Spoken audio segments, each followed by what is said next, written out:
Vous êtes les bienvenus si c'est vraiment pour le bien-être et la sécurité de l'escapé du génocide des Tutsis. Seulement, vous arrivez un peu trop tard. Tant de destruction, tant de meurtres, tant de mensonges depuis 27 ans. Mais il n'est jamais trop tard pour faire le bien et sauver ce qui reste. Votre succès dépendra de la grandeur de votre cœur et de la connaissance de votre ennemi. Il s'agit d'une bataille d'idées, une bataille d'émotions, mais aussi une bataille pour votre survie. D'autres associations pareilles ont semé la haine et la division pour des intérêts encore obscurs, et la récolte fut la mort, la méfiance et l'insécurité permanente. Dans votre lutte contre les injustices et les mensonges, je souhaiterais que tous les Rwandais soient de votre côté. Dans votre lutte contre les mensonges et les injustices, n'oubliez pas d'associer les rescapés Hutus, dont les massacres ne sont pas encore appelés génocide.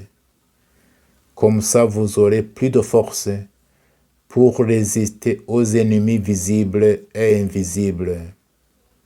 Soyez bénis et à demain. Je me souviens, il y a 25 ans, nous étions réunis dans une ville appelée Detmold en Allemagne. Nous étions des Hutus, des Tutsis et des Européens qui avaient vécu au Rwanda et qui connaissaient bien le pays. Il y avait parmi nous des religieux, des pasteurs, des prêtres et des laïcs. Nous avions passé toute une semaine dans une communion de prière et de partage fraternel. Mais le soir du dernier jour de notre rencontre, nous avons vécu quelque chose d'extraordinaire. Les Tutsis qui étaient venus du Rwanda, quelques-uns étaient même nos amis, on se connaissait très bien, ils nous ont raconté leur calvaire pendant le génocide.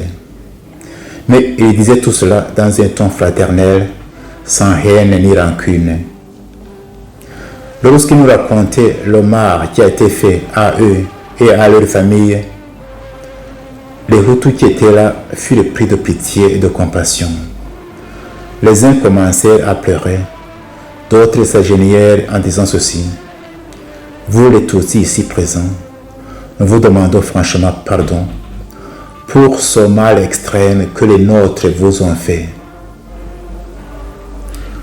Les Tutsis qui étaient là furent touchés par ce geste des Hutus. Les uns se levèrent pour les embrasser et les consoler en disant ceci: « Votre douleur compatissante et votre demande de pardon nous ont touché le cœur et nous nous sentons franchement soulagés. Mais d'autre part, nous aussi les Tutsis ici présents, nous devrions demander pardon aux Hutus. Oui, nous demandons pardon pour les peines et les souffrances que les nôtres ont fait subir aux Hutus tout au long de l'histoire de notre pays. » Les Européens qui étaient là furent étonnés et ils disaient ceci: « C'est la première fois que nous entendons des paroles pareilles parmi les Rwandais. » Nous aussi, en tant qu'Européens, nous demandons pardon aux Rwandais parce que nous avons une responsabilité dans les malheurs qui ont frappé les Rwandais. Nous demandons pardon parce que nos pays ont complètement abandonné les Rwandais à leur sort pendant les périodes les plus difficiles de leur histoire. Et enfin, après tout cela, nous nous sommes assis et se fit le silence. Après quelques instants, quelqu'un se leva et rompit le silence en disant ceci: « Je suis sûr que ce qui vient de se passer ici, c'est un miracle qui vient de Dieu. Je pense, disait-il, que nous devrions mettre par écrit ce que nous venons de vivre ici et inviter les Rwandais, nos compatriotes, à écouter la souffrance de l'autre, à se tenir dans la brèche et à demander pardon. Nous avons composé cet écrit et nous l'avons appelé Confession de Detmold. Detmold, c'est cet endroit où nous étions réunis. Vous pouvez trouver cette confession traduite en plusieurs langues sur son site confessiondedetmold.com ou sur la chaîne YouTube Dr Fulgence Loaiza. Parmi les gens qui ont signé cette confession, quelques-uns sont morts. Mais je ne doute pas que le Seigneur, notre Père commun, les a reçus dans son royaume éternel.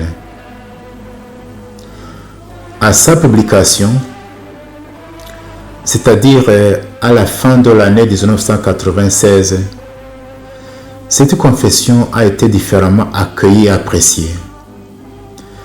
Tandis que beaucoup l'appréciaient hautement et disaient que c'était le seul chemin que les Rwandais devraient emprunter pour arriver à la vraie réconciliation, d'autres s'y opposaient carrément, et parmi ceux-ci on pouvait trouver quelques prêtres et pasteurs.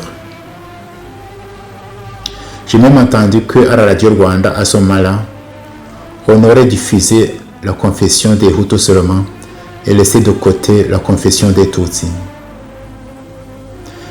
Mais moi je pense que cette confession peut être une grande source d'inspiration pour la vraie réconciliation des Rwandais, c'est-à-dire la réconciliation entre les Rwandais eux-mêmes, mais aussi la réconciliation entre les Rwandais et leur histoire. Et ainsi les aider à sortir de cette impasse d'accusations mutuelles devant les tragédies qui ont endeuillé les Rwandais. Je conseillerais aussi à ceux qui liront cette confession de ne pas s'attarder inutilement sur sa lettre, mais plutôt sur son esprit. Il y a 3 leçons que nous pouvons tirer de cette confession. La première leçon est celle-ci. N'aie pas peur d'écouter la souffrance de l'autre et de la laisser pénétrer ton cœur. Deuxième leçon. N'aie pas peur d'exprimer tes propres souffrances, tes peines, tes peurs, mais alors sans haine ni rancune.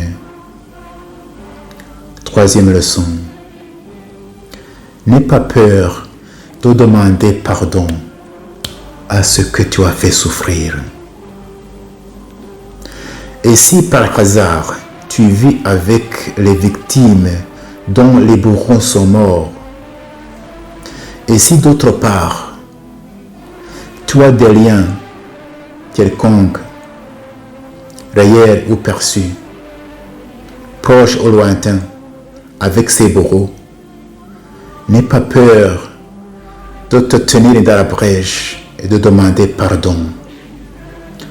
Comme ça, d'une façon presque miraculeuse, tu vas soigner beaucoup de blessures des Rwandais, des blessures du présent et du passé. Comme cette année, cette confession va célébrer son 25e anniversaire,